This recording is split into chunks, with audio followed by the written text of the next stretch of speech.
Hi welcome back to Dallas life. তো আগের শর্টসে আমি তোমাদের সাথে শেয়ার করেছিলাম যে আমি দার্জিলিং গেছিলাম, তার ট্রেন জার্নিটা। আর এই শর্টস শেয়ার করবো এনজেপি স্টেশনে নামার পর। পরিমাণ প্রচণ্ড বৃষ্টি হয়েছিল সেই সময়। তো তারপর কোনো রকমে আমরা মাঝরাতে গিয়ে পৌঁছেছিলাম, কারণ দুপুরের ট্রেনে উঠেছিলাম, এটা তোমাদেরকে আগেই বলেছি।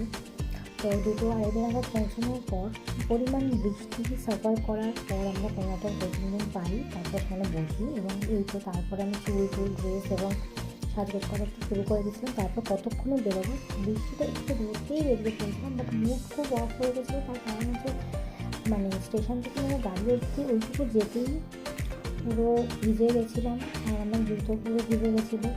তো সেজন্য তো মুডটা অফ ছিল। তারপর ভাবলাম না কতক্ষণ মুড অফ করেছি থাকবো, এটা আমাদের ফার্স্ট ঘুরতে যাওয়া, মনসুন ট্রাভেলই হোক তাহলে। তো তারপরে মন ভালো করে এনজয় করতে করতে ঘুরতে শুরু করে দিই। খুব তাড়াতাড়ি নেক্সট ভিডিও আসছে কিন্তু।